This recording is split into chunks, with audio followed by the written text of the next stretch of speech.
Hello, everybody. Mike Swenson here with Real Freedom, host of the Real Freedom Show. And today I'm so excited. We have what we're calling the best of some of my best and favorite episodes.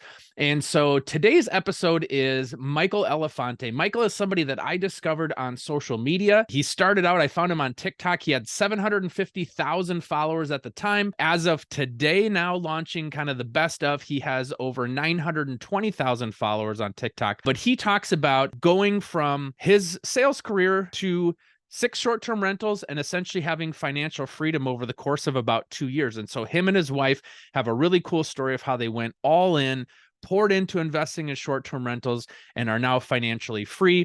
And so they purchased a $2 million home in South Carolina. We're just expecting their first child before we recorded this episode, and a lot's changed since then. But such a really cool story to show that financial freedom is possible, and it's possible to happen quickly. And so I've had a lot of people that have responded positively to this episode. Absolutely love it. He talks about how he did it, his journey to financial freedom through 6 short-term rentals. So check it out, Michael Elefante, on this episode of our Best of Real Freedom.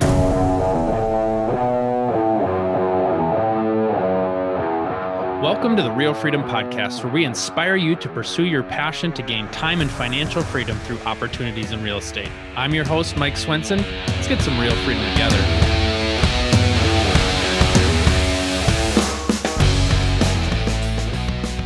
Mike Swenson here. You know, when I started the podcast of Real Freedom, the goal was really to highlight people building time and financial freedom through opportunities in real estate. And today's guest is the perfect exemplification of that mindset. Today, we've got Michael Elefante on, and he started a journey on purchasing short-term rentals with him and his wife. They sacrificed early on. They bought 1, it turned into 2, which now has turned into 6 in just a short time, between 12 to 18 months, and has now been able to travel around in an RV.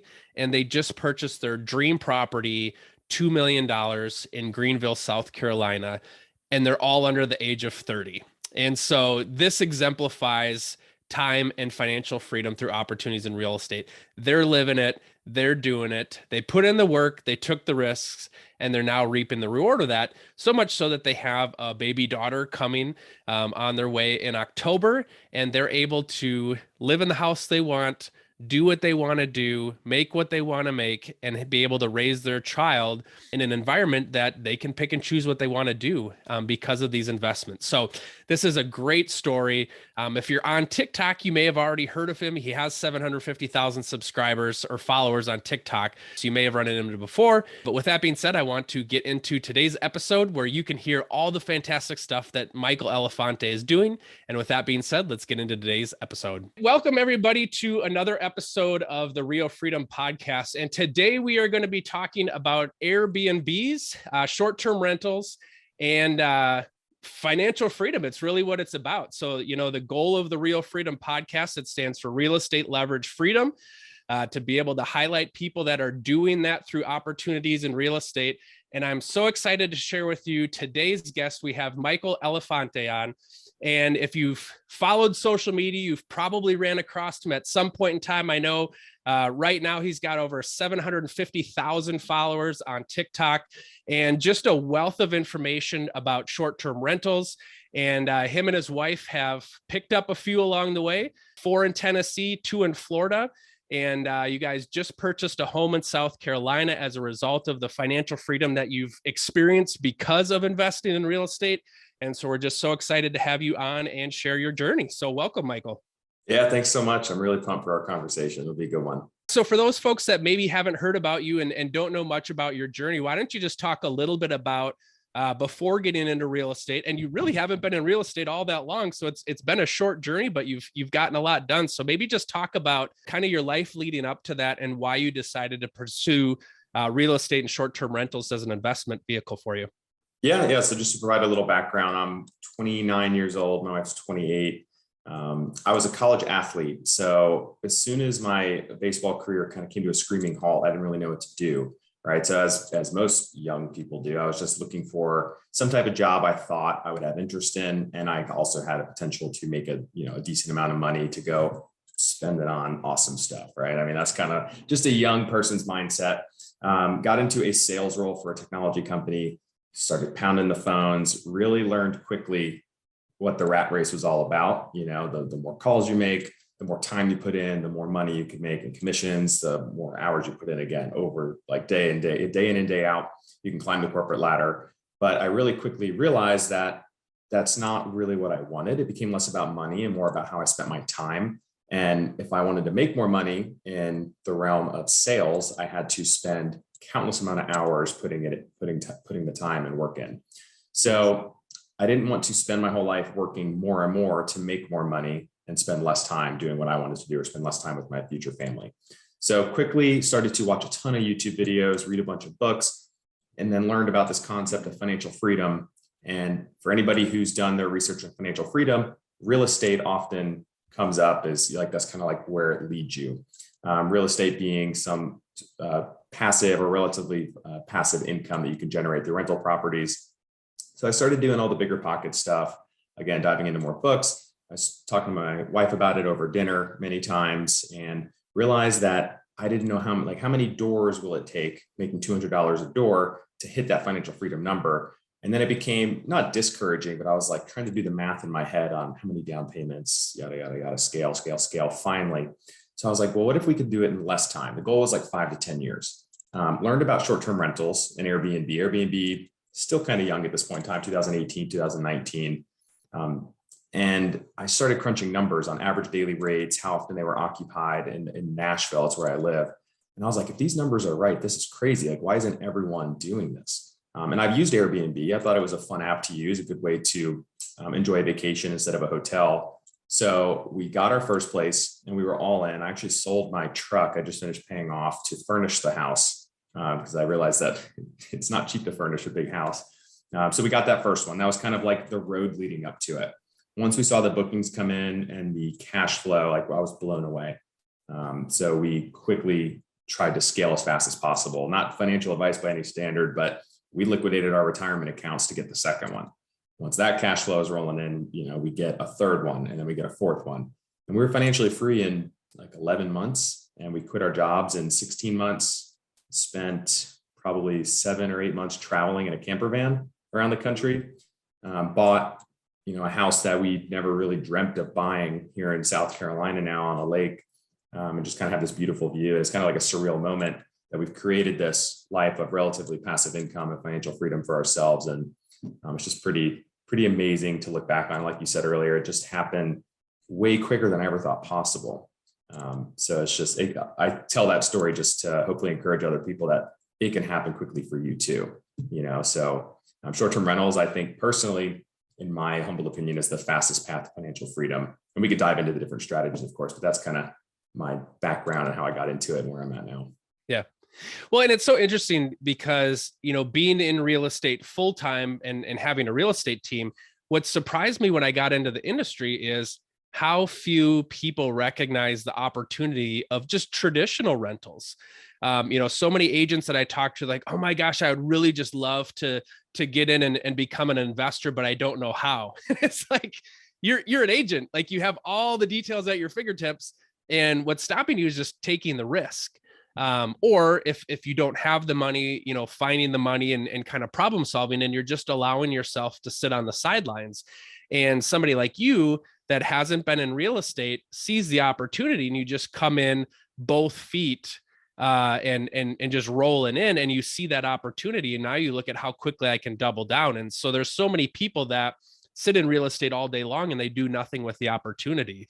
And so I think it just shows how great the opportunity to be in real estate is. And it's why I encourage agents, stay in it long enough until you figure it out and put the pieces together, because you're costing yourself your future if you don't.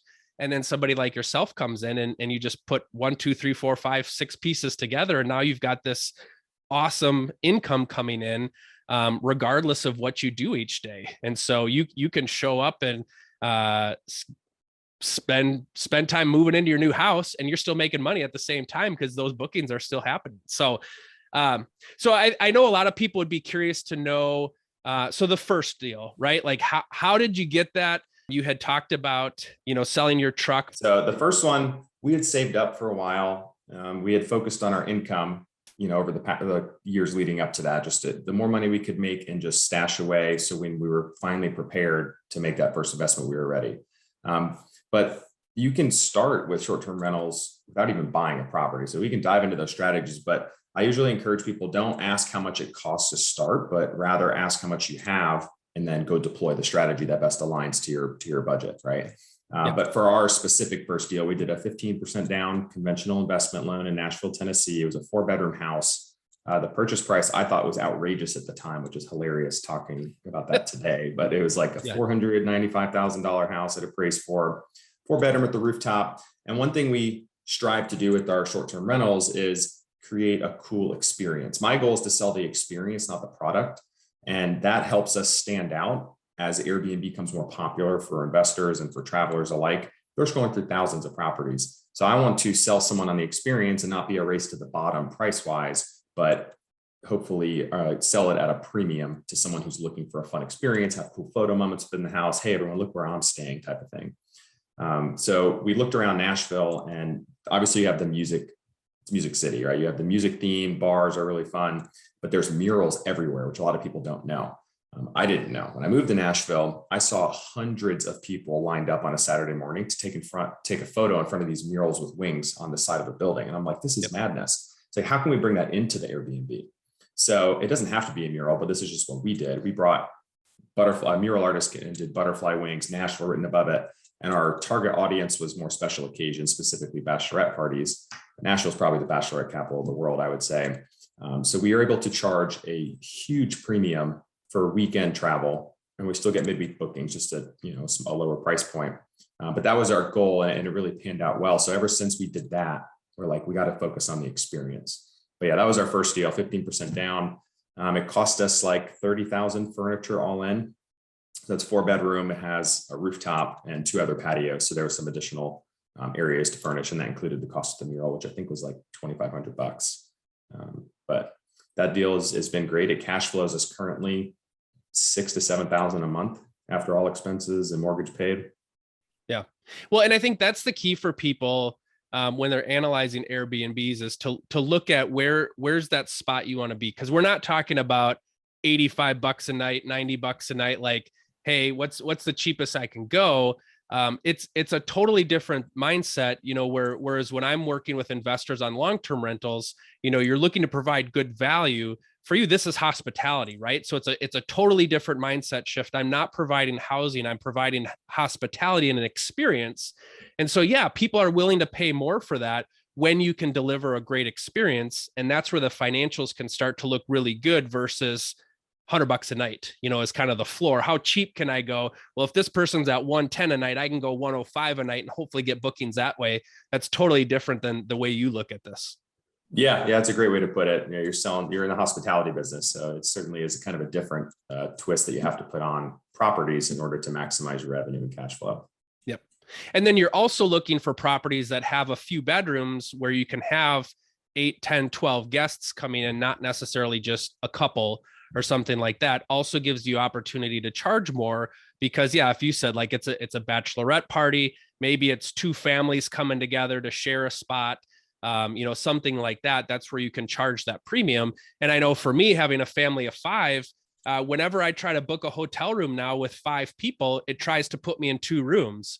And so you always have to play with the filters. We're fortunate enough, our youngest son is small enough where, when you put in the ages, we usually look for 2 beds and a pullout or something like that. But that's where an Airbnb for a family of 5 can make a total difference because now I have room, we can spread out. We're not cramped in a tight space.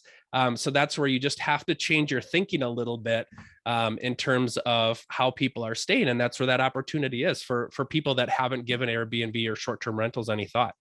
Yeah, for sure. And there's actually a misconception, in my opinion, on saturation of short-term vacation rentals. There's actually a huge increase in demand year over year of a lot of new people booking for the first time on Vrbo or Airbnb, where they were traditional hotel stayers. And then a lot of people now think, hey, I'm going to book an Airbnb instead of, hey, I'm going to book a hotel. It's just a different way for people to travel, especially like you said, in bigger groups, it totally makes sense. You can get a kitchen, can get a pool, whatever amenities you want, you could search for and all be under one roof and have more privacy than being in a big hotel. So It's definitely a fun way to book travel as a guest too. So when you're looking at spots for, okay, so you've got your first one, it's a success, you see the cash flow coming in. What filters are you using, or how are you helping to decide where to acquire future properties? So I do a lot of market research. AirDNA is an amazing data and analytics hub that I personally use and recommend to anybody who's first starting out. Basically, you can look at the past 3 years of average daily rate occupancy and revenue data in any market in the world, pretty much. Pretty sure they operate most of the world. And you can also look at future occupancy and booking trends and median price points too. And then you could look at where the top properties are on a map and literally see the Airbnb and Vrbo listings, which is really helpful. So you can see where are they clustered in a market, or is it like in certain pockets of a city? Where are those top performing properties? You can use filters too. So if I'm honed in on a 2-bedroom place, is it a condo or is it a house in a beach town? Like, where is it located? And then what amenities and what furniture, what kind of vibes they have? Why are people booking these properties? And what I look for is what similarities they have, and then put my own twist, like a unique twist on it, add a couple wow moments within the house. I usually try and go for like 1 to 3 key moments, because those first few photos online are so important. I look at Airbnb as social media, right? I mean, our attention spans as people has grown so small, like 2 seconds onto the next one. If you're scrolling through hundreds of properties, you have one photo to really get someone's attention to want to learn more. If you click on it, you get 5 photos on the splash page.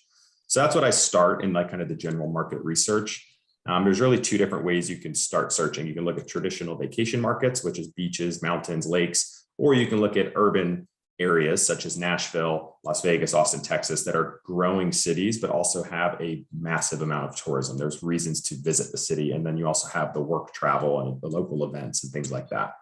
There's pros and cons to each, right? Vacation travel, pretty much always going to have that in those areas. And it's also kind of a hedge against anything like COVID to ever happen again. What I noticed with COVID is there was a major shift to those markets, the traditional vacation markets. But now it's starting to shift back. So Nashville's gone crazy. But anyways, I don't want to elaborate too much on that specific question. I'll talk all day, but that general market research is really important. But you can make money in so many different markets, as you're well aware, being where you're located. You don't always have to go across the world to find the perfect property per se. You just have to find the right property in really any given market. What are your thoughts on seasonality? Because I know I live in Minnesota. Minnesota's cold. We work with a lot of out-of-state investors where even the idea of having renters in the winter, they just can't fathom that. And it's like, well, we still have jobs here in the winter, so we still have people that need to stay here. How do you analyze kind of the weather and the seasonality piece? Because your markets are more warm weather. What about those colder climate areas? Yeah, no, that's a great point. I really try and have less seasonality in my business. I'd like steady cash flow each month of the year. You can still make a ton of money in a seasonal market if you just crush it during the busy season. What you have to do, and makes the biggest difference in an extra $10,000 a year in cash flow, is how do you capture bookings during the off season? What some people do in a specific location, they may switch it to like 1 to 3 month long stays, maybe cater to like traveling nurses if there's a hospital system nearby, or even rent it out on like a 3 to 6 month lease in the off season, just to kind of lower cash flow, but still cash flow, and then make all your money in, let's say, the summer months, if that's what it is. So I personally do like to focus on less seasonal areas, but I wouldn't be like shy away completely just because a market is, has basically late spring to early fall, which is typically like a summer season, and then it quiets down. So just know what you're getting into. And that's why AirDNA is so helpful, because what you can do is see what the traditional occupancy is, and then also how the average daily rates tank or fluctuate, how much they fluctuate, and kind of craft a forecast that makes sense. Mm-hmm. Yeah. And I think another thing that you're very open about and sharing is you have a great calculator tool. And I think that's something to recommend to folks is you got to be able to put together a nice tool to be able to analyze those properties. And so you can actually look at, okay, if I plug in this average nightly rate, I've got my vacancy rate, I've got my expenses figured out, here's what it can cash flow. And you do such a good job of just showing people how easy it is. And I think sometimes people shy away from it, and you're like, hey, let's not overthink this. Let's just plug in the numbers and make a business decision here. And if it makes sense, move forward.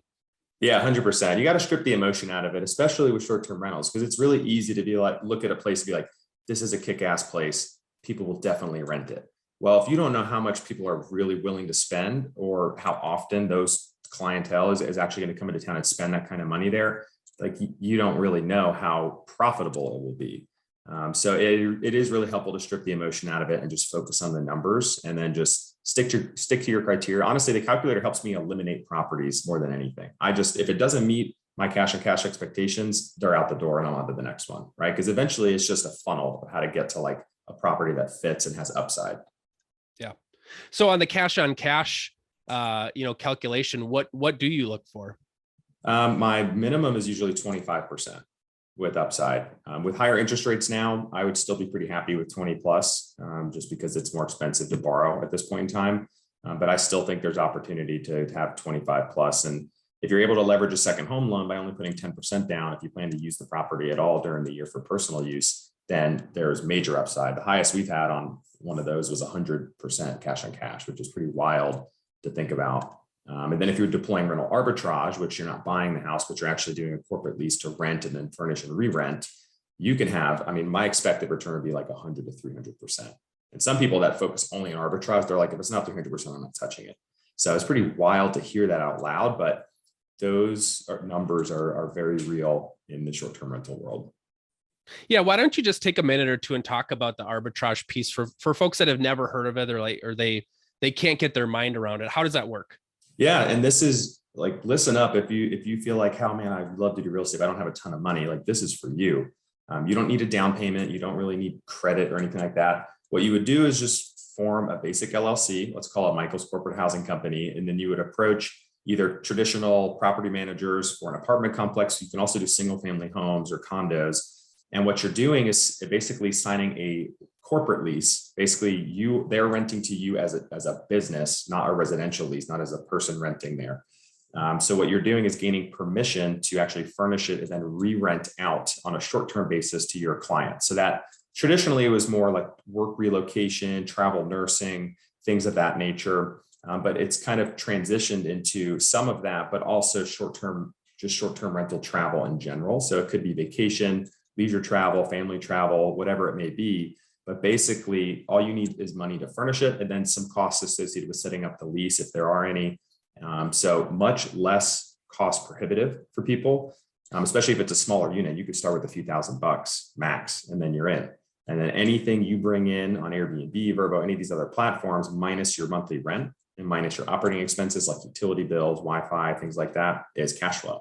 So the return can be substantial, and that's an amazing way to scale. Because let's say you start with $5,000 or 10 grand rather, and you're cash flowing $1,000 a month. It only takes you 5 to 10 months to get into another unit. And now you got $2,000 a month. Like you could do the math, and very quickly, all of a sudden you could be making 5 to 10K a month in cash flow. That's life-changing. You could leave your job if you wanted to at that point, or just continue to scale, right? So it's just an amazing method that I think people should look into. Do you find a certain type of property might lend itself better for that? Like a urban condo or something like that? Or you'd also mentioned single family homes. Are there types of properties where you feel like the risk is a little bit less or there's maybe a higher upside? So, honestly, I think you can go either way. I think it really comes down to the individual property, what the rent is, and then what the market average daily rates are and occupancy is. So it really comes down to individual property analysis. I think if you're looking for something that feels a little less risky and there's less money on the table on your side, go for something smaller, do a studio apartment or something. The benefit of going the apartment route is if you form because it's really about relationship building with the property management organization or whoever owns the place. If they, like, you need to make it a win-win scenario, right? They aren't doing you a favor to rent it out short-term rent. You are doing them a favor because you're reducing their vacancy rate, right? Yep. Which is boosting their overall revenue and cash flow. Rent is paid on time every single month, and the property stays in for sale condition because you have to professionally clean it between every group of guests. Normal tenants, not all of them are great. Some people really live in a place and they don't clean it up after themselves. So there's a lot of benefits both ways. So what I'm getting at is if you can form a great relationship with that property manager, they may come to you for the same property or other properties, be like, hey, I have 10 open units. Like, do you or anybody else want to rent them because I need to fill them? And if you can build that type of relationship, that's where things can just go bonkers for you and grow in that business. Yeah. And I think you had mentioned too, having that good relationship and then making sure that the property manager is keeping up on repairs and stuff that they need to still keep up on, because you need to have that win-win there. So that way you continue to have great reviews and they're keeping up on the property, you're providing the cleaners and all that. So yeah, I mean, and go research that on YouTube, find people out there that are doing it at a high level, but that's a legitimate thing. And like you said, you don't have to have a lot of cash to do it. Or even so, if you have a home and there's an empty bedroom, that's another great way to start. You're now in the hospitality business though, so you're having people coming to your house. So if that's something that interests you, it's still another opportunity. It's a way to get going and a way to get your foot in the door. Yeah, absolutely. I mean, you can house hack to Airbnb. There's so many different methods. And then the last strategy I'd like to mention is just co-hosting. There's a lot of people out there who don't want to manage their own Airbnbs, or they're paying traditional exorbitant costs to have a property manager, typically charge 20 to 35% of revenue to manage their properties. If you come in and say, hey, I'll co-host, I'm just going to manage your listing, manage guests, and manage the cleaners and manage maintenance. You can automate a lot of that through tech now, but I'll manage it for half the price as your big box PM, right? If you're going to charge 10% and you have a property that does 100K a year, then you'll make 10 grand a year just to manage it, right? So think about how many properties it would take to onboard to, whatever your financial freedom goal is, and then you could take that money and funnel into your own investments. But co-hosting takes nothing but just grit and hard work and networking. That first one is definitely tough if you have no experience, but once you lock one in, I've known people to scale very quickly to multiple properties. For folks that don't know your story, just share a little bit about that growth then. Each of the properties that you've gotten, your move to Florida, finding those properties, just to share folks that maybe haven't heard how that's happened for you. Yeah, so like I mentioned, the first property was in Nashville. It was just an easy market to invest in because we lived there and it was a high tourism and high growth city. So we got the second one also in Nashville. It was a smaller place, a 2-bedroom condo downtown that rents very well, very high occupancy. The third one, we actually leverages second home loans, a vacation home to 10% down out in Gatlinburg, Tennessee. So we could go and visit, we're pretty, 3.5 hours away, not too bad. We did more of a rehab on that one. And that one rented out like nuts. It was crazy. We pivoted there during COVID because Nashville was pretty slow for several months, but the mountains, lakes, beaches just went nuts. So we did that one there. And then we partnered on the fourth one, which was a great opportunity. We actually met this guy who was a home builder and house flipper in Nashville. He built the 2 houses across the street from us, and we just became friends over time while he was building the homes over an 8 or 10 month period. And he said, hey, if there's ever an opportunity for us to partner, let's do it. And I was like, okay, let me look for one that needs a lot of work that we can basically do the BRRRR method on, which is buy, rehab, rent, refinance, repeat, and pull a ton of money back out. That will also be a high cash flow property. This is probably the most insane investment we've ever made. I don't know how we secured this deal at this point in time, but we bought a place. It's a 4-bedroom plus a loft in Gatlinburg, Tennessee for under $500,000. It appraised for $575,000 before we did any work. Sunk about $110,000 into it, but did about $70,000 in furnishings, furniture and design. That a property about 12 months later appraised for $1.2 million. And it cash flowed us, it'll cash flow 6 figures a year, which is just nuts to think about. But what we did as a cash out refi, we pulled out over 2x what the total amount we invested in. And we said, basically, it's just an infinite return on our investment, which is amazing about the BRRRR model. So that was really cool. Then, like I said, my wife and I both quit our jobs. At that point, we were cash flowing around $30,000 a month. And we bought a camper van and we long-term rented our primary home in Nashville for a year.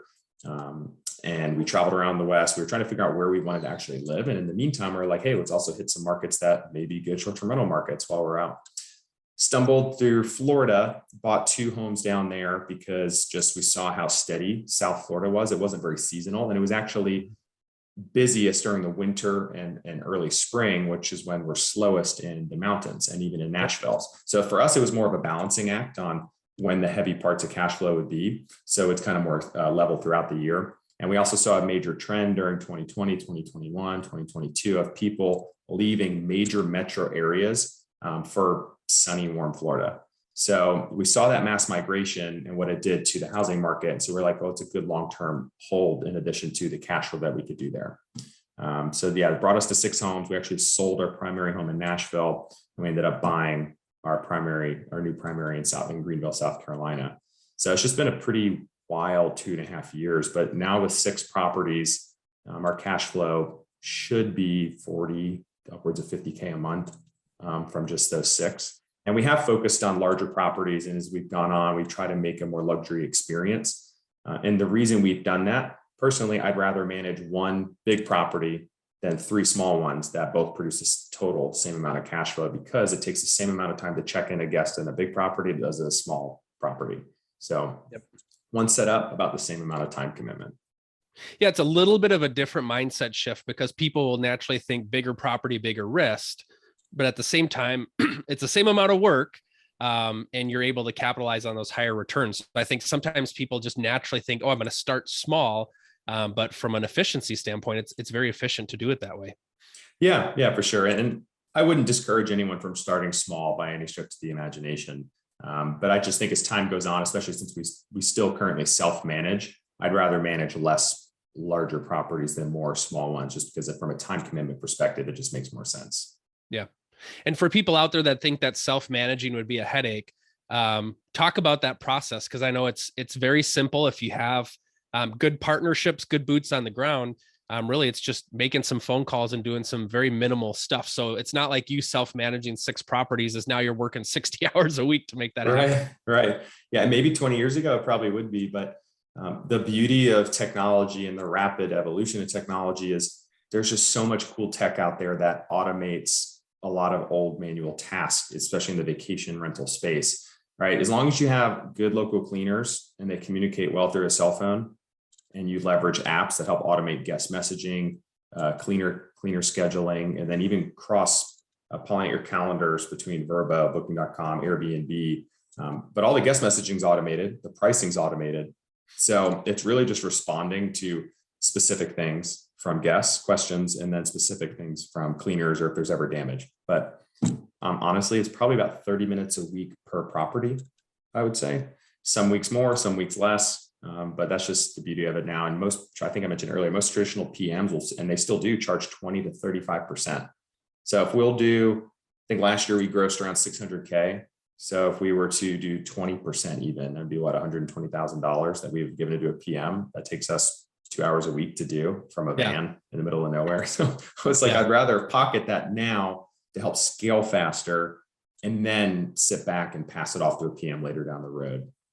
Right. So what does the future look like for you? What irons do you have in the fire here? What's the twinkle in your eye for the next 12 to 24 months as you think about your business? Yeah. So lately I've been focused a lot more on my coaching business and my social media brand, because I have a lot of kind of things that have just happened organically over the past, 12 to 14 months there, which I wasn't really expecting. So just kind of hitting that full force and helping other people do the same thing that I've been able to do has been really rewarding. Both financially and just kind of like intrinsically, just seeing other people hit financial freedom through short-term rentals is just like amazing feeling for me and them. So I focused a lot on there, and I'm being more opportunistic. So we just set up these 2 properties in Florida, which was a lot of work. So now we're kind of sitting back, setting up our own home. And once I'm still, hunting for properties, of course, every now and then. So once we find a great opportunity, regardless of where the market's at, I think I'd like to be prepared to just jump on it. And be more opportunistic to like wait for like a home run. But that's kind of where we're sitting right now. Yeah. Why don't you just quick touch on the social media piece for a little bit? Because you're up to, 750,000 followers now on TikTok. What was your mindset around that? And as you started to see some value in that, what type of priority did you give to making sure that you're continually posting, kind of mapping out, what my posts are going to be and doing that, because your method is very simple, straightforward, honest, and open. And I think people really value that. But talk about that social media piece and how you were able to be successful there. Yeah. So I actually started doing longer form content on YouTube in 2020, I think it was, and didn't get a ton of traction. My content was actually pretty subpar as far as like camera work, lighting, editing. So that's probably why, but I was really just regurgitating what I was learning in real estate and just sharing all this awesome stuff that I found. And then I actually did a challenge with a real estate buddy of mine on TikTok, like a post a day for 30 straight days. And I'd never used TikTok. Mm-hmm. So a couple of videos hit the algorithm pretty well, got a few 100,000 views. And I was like, this is crazy, because YouTube is really, really hard to kind of hit that at the beginning stages. So then I was like, let me just keep this up and just see where it goes. So started to figure out that just being open, honest, and kind of organic with the audience and saying, hey, here's what I'm doing and here's how much money I'm making from it. You can do it too. Like you said, that really resonated with a lot of people. And a lot of people messaged me saying, man, you really opened my eyes. I didn't really know this. I'm like, that's really cool. So I just found a lot of just fun in doing it.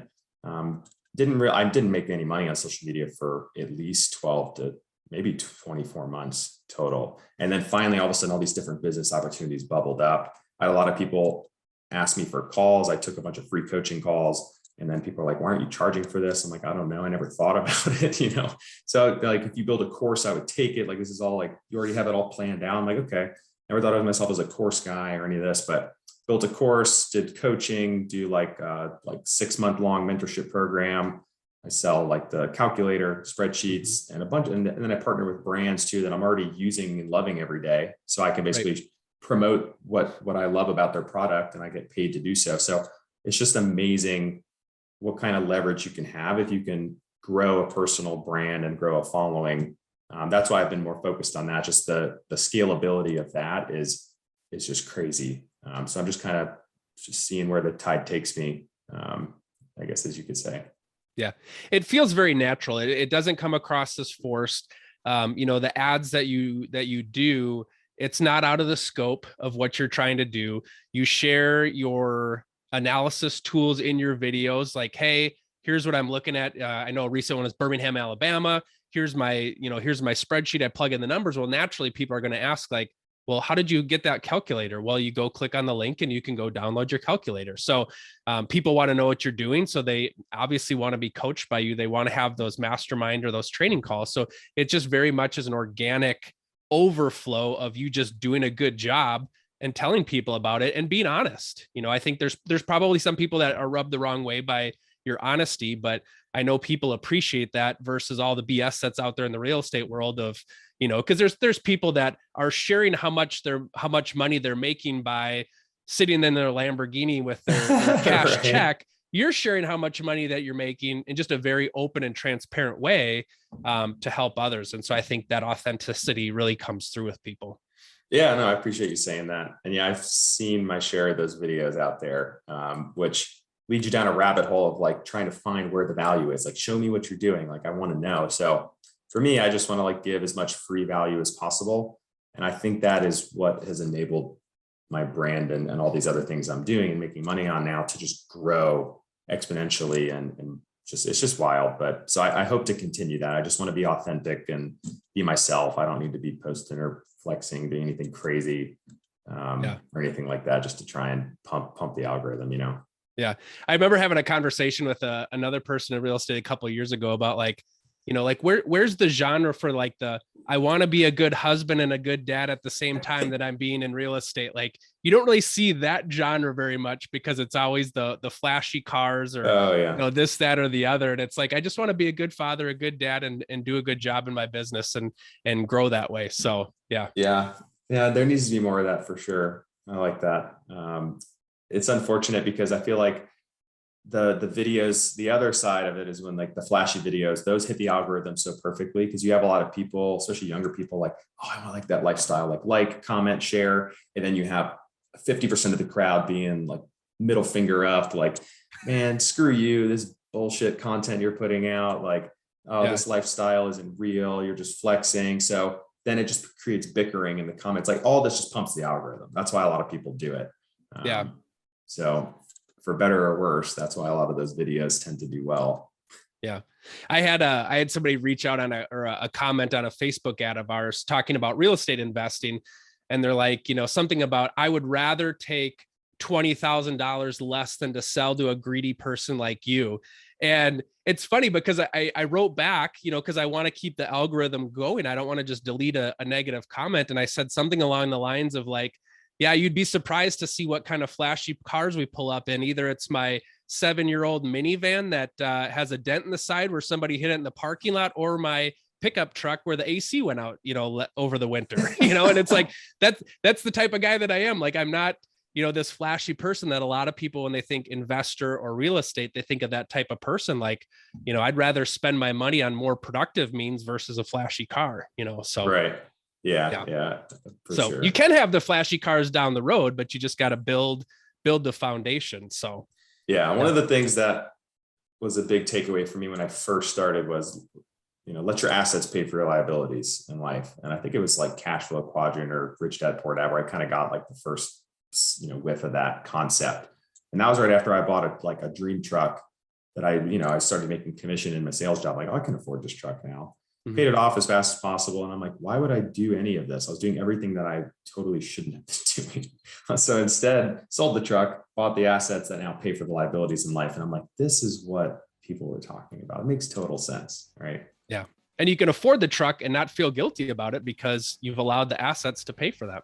Exactly. Yeah. You don't have to wake up every day and be miserable, not miserable, but like unhappy driving it because you're driving to a job that you have to go work in order to pay the note on it every month. So it's like a totally different feeling having cash flow pay for things in life.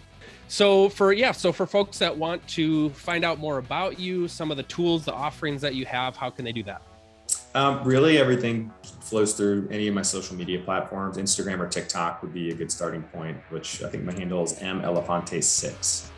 Or you could just search my name, Michael Elefante. You should find me there. So yeah, feel free to throw me a comment or shoot me a DM. I try and respond to everyone that reaches out with like a genuine question. So I appreciate them. Awesome. Well, thank you so much for coming on the show. Thank you for sharing with everybody, and just wish you the best of luck in the future. Yeah, thanks so much for having me. I appreciate it.